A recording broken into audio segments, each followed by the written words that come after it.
Hashtag the Cahokia Mound Builders. Beneath the sprawl of modern East St. Louis, Illinois, there exists a ghost landscape most visitors never see. 80 mounds rise from the floodplain, some barely visible now, worn into the suburban terrain, others still commanding 40, 60, even 100 feet of earth. These are not natural formations. Each one was built by human hands, basket by basket, moved across miles and centuries. The largest, Monk's Mound, covers 14 acres at its base and rises higher than the Great Pyramid of Giza once stood. For 1,000 years, a pre-Columbian civilization that rivaled medieval Europe's greatest cities thrived here. Then, mysteriously, they abandoned it. This is the story of Cahokia, North America's first and only true metropolis before Columbus, a city whose rise and collapse has haunted archaeologists for generations. It is a story that forces us to completely rewrite what we thought we knew about the Americas before European contact. And it is a story that remains, in crucial ways, unsolved. To understand Cahokia, we must first understand that the indigenous peoples of North America were not scattered bands of nomads with no architecture, no cities, no complexity. That was a profound misreading, born partly from ignorance, partly from the biases of the colonizers who told the history. The Mississippi River Valley, in particular, had nurtured civilizations for thousands of years. The archaic peoples who arrived here perhaps 12,000 years ago found a landscape of extraordinary abundance. A river that teemed with fish and mussels, forests thick with deer and nuts, a temperate climate that allowed early farming peoples to thrive. Over millennia, trade networks connected distant communities. Agricultural techniques improved. Settlements grew larger and more organized. But what happened around the year 1100 was something different. Something unprecedented in North America. In the confluence region where the Mississippi, Missouri, and Illinois rivers meet, a city began to coalesce. It grew with startling speed. By 1150, perhaps earlier, Cahokia had become the largest settlement north of Mexico. At its peak, around 1200, somewhere between 10 and 20,000 people lived within its boundaries, a population that would not be matched by any European settlement in North America until the 18th century. London in 1100 had perhaps 20,000 people. Cahokia was as large as medieval London, and it was built not by old-world stonemasons, not by empire architects with writing systems and iron tools. It was built by the Mississippian people, a culture that developed one of North America's most sophisticated urban centers through labor, organization, and a sophisticated understanding of their landscape. The city spread across an area of roughly 6 square miles. But the real Cahokia, the ceremonial heart, the densest occupation, the seat of power, was concentrated around a grand plaza at the city's center. Imagine standing in that plaza. Behind you, dominating the skyline, is Monk's Mound. Before you, across the enormous open space, more mounds.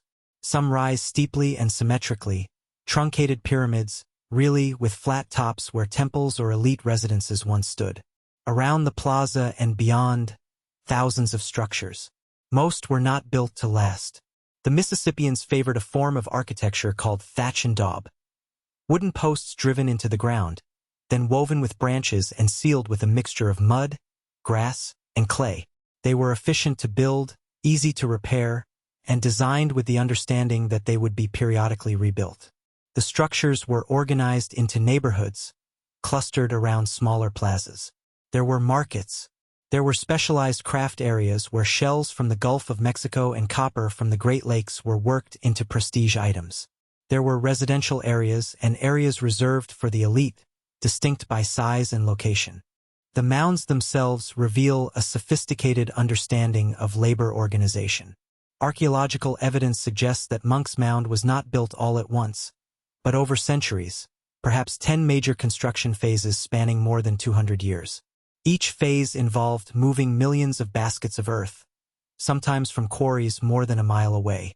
A single phase might require 10 million baskets of earth to be dug, carried, and precisely deposited. This was not slave labor in the model we know from Old World empires. Rather, it appears to have been civic obligation. Mound building was a communal activity tied to religious belief and social identity. The people of Cahokia were building a sacred geography, a landscape that mapped their cosmology onto the Earth itself. And they were building rapidly. The archaeology shows concentrated occupation beginning around 1050 to 1100, but the florescence, the moment when Cahokia became undeniably grand, undeniably different from other Mississippi Valley settlements, occurred within a few generations. It was explosively fast. Between 1100 and 1150, the city's population may have tripled. New neighborhoods were established, new mounds built, trade networks intensified. Evidence of Cahokian influence, artifacts, stylistic elements, mound building itself, spread southward along the Mississippi and outward through tributary systems. There was a Cahokian sphere of influence, not quite an empire, but something more than a loose confederation. This was a culture beginning to export its practices, its goods, its ideas. At the heart of this expansion was religion. The Mississippian peoples practiced a form of ancestor veneration and cosmic harmony that historians call the Southeastern ceremonial complex. The mounds were not merely practical.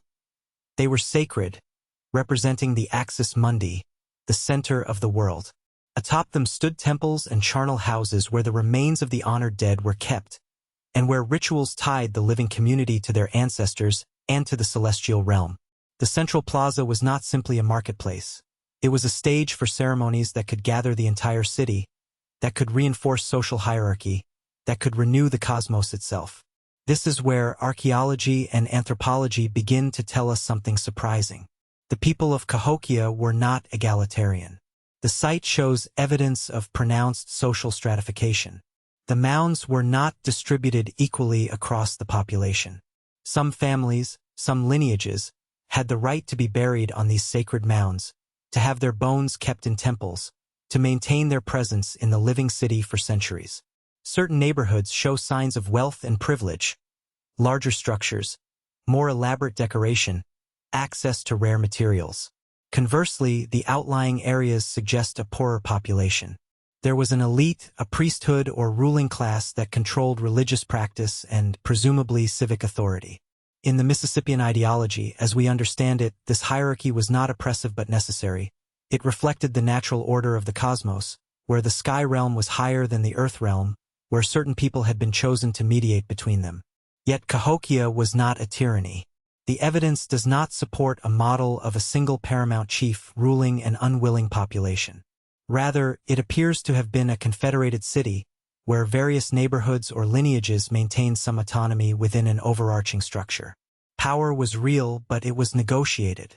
Religious authority and civic obligation were intertwined. The system was stable enough to maintain growth and expansion for more than a century. But stability, as we shall see, came at a cost. By 1200, Cahokia had reached its zenith. The population peaked. The mound building had slowed. The greatest construction phases were behind it. The city was mature now, consolidated. It was a place of ritual and commerce, of power and prestige, the most significant center in North America. But within this moment of apex lies the beginning of decline. The question that has obsessed archaeologists for generations is not simply what happened to Cahokia. It is why a city that had grown so rapidly, that had become so influential, that had built monuments meant to stand for eternity, was abandoned. Over the next century, over the next 2 centuries, Cahokia would be left behind.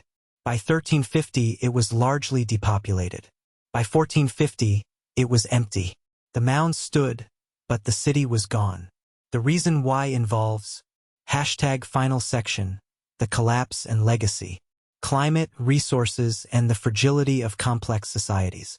Between 1200 and 1350, North America's climate shifted. The medieval warm period, which had allowed agriculture to flourish and populations to grow, gave way to cooler, more volatile conditions. The Little Ice Age was beginning. Maize yields, which had been reliable and bountiful, became unpredictable. Floods struck harder. Droughts lasted longer. The floodplain that had fed thousands began to betray them. And as agricultural surplus shrank, the entire architecture of Cahokian society, which depended on that surplus to support non-farming elites, priests, and mound builders, began to crack. Simultaneously, the forests around the city had been depleted. Archaeological evidence shows that timber had become scarce by the 13th century. The great red cedars and hickories that had once surrounded Cahokia in abundance had been cut for construction, for fuel, for ceremonies. The soil, worked intensively for generations, showed signs of exhaustion. Game animals, hunted heavily to feed a population in the tens of thousands, had grown sparse. Erosion increased. The landscape, pushed too hard by a thriving civilization, began to refuse. But environmental stress alone does not explain abandonment. Many civilizations have weathered climate change and resource depletion. What made Cahokia vulnerable was its own success. The centralized system that had enabled rapid growth, the hierarchy, the concentration of power and prestige goods, the flow of resources upward to a religious elite, became brittle under strain. When harvests failed, when hunting was poor, when the cosmological order seemed to falter, faith in the institutions and the people who maintained them began to erode. The mounds could not feed you.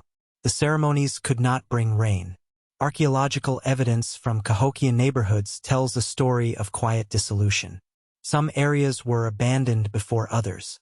Population dispersed gradually rather than in panic. But the direction was clear. Outward, away from the center, back towards smaller settlements and family farms along tributary streams. The great plaza, once the throbbing heart of the city, fell silent. Weeds returned. Wind moved across empty ground. By 1300, Cahokia was already a shadow of its former self. By 1350, it was essentially finished as an urban center. The mounds remained. They were too massive to ignore, too embedded in the landscape to disappear. But they were monuments to an absent people. When later Mississippian peoples occasionally reoccupied the area, they built smaller settlements in different locations. They did not rebuild Cahokia. Perhaps the place had become spiritually contaminated by failure. Perhaps the cosmology that had animated the city had simply broken down, and the mounds were now associated with loss rather than power. When European explorers arrived in the Mississippi River Valley in the 16th and 17th centuries, Cahokia was already ancient ruins, overgrown and mysterious. The peoples they encountered, the Illinois, the Osage, the Chickasaw, had no direct memory of Cahokian greatness. The connection had been severed. Local oral traditions attributed the mounds to supernatural beings or to peoples from a distant past, to a time when the world was different. In a sense, they were right. Cahokia belonged to an era that had passed. For centuries after European colonization, the mounds of Cahokia were treated as curiosities. They were flattened for farmland, excavated by amateur collectors, built upon. Monk's Mound itself, the largest, survived because its size made it too monumental to demolish casually, and it was early protected as a state park in Illinois. But the damage to the site was immense. Of the original 180 mounds, only about 80 survive. The city's footprint, the neighborhoods and plazas and palisades, most of it lies beneath modern St. Louis. Yet archaeology has recovered much. Scholars have pieced together the chronology of growth and decline. They have mapped the streets. They have found the evidence of craft workshops, of trade networks stretching from the Great Lakes to the Gulf of Mexico. They have extracted pollen from ancient soil layers to understand the vegetation and climate. They have read the sky alignments of the mounds and understood something of Cahokian religion. What emerges is not a pristine pre-Columbian utopia. Cahokia was hierarchical, unequal, sometimes violent. But it was undeniably a civilization of remarkable sophistication and scale. The story of Cahokia teaches us something essential about the nature of civilizations themselves. They are not inevitable. They are not stable. They rise through particular combinations of geography, climate, social innovation, and sometimes sheer human ambition. But they are also fragile.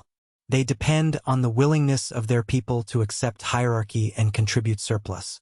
They depend on the environment to cooperate. They depend on the cosmology, the story a people tell about the universe and their place in it, to hold true enough that faith does not falter. When these conditions change, when the environment breaks its implicit contract, when the story no longer explains what is happening, collapse follows.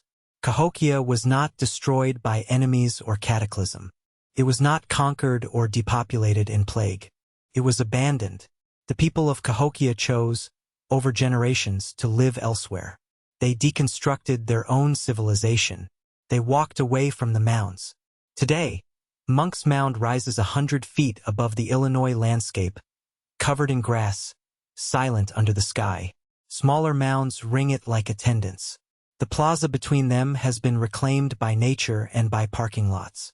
But if you stand on the summit of Monk's Mound and look across the floodplain toward the distant bluff, you can almost sense the ghost of what was here. The crowds, the ceremonies, the belief that this place was the center of the world. For nearly 2 centuries, for Cahokia's people, it was. Then it was not. Then it was forgotten. The mounds endure as testament to human capacity for building, for organizing, for imagining large things. They also endure as a reminder that no city is eternal, that grandeur is temporary, that the greatest civilizations leave only traces for those who come after to wonder at. If you'd like us to explore another lost civilization and the mysteries that surround it, please let us know in the comments below. We're always searching for the next story.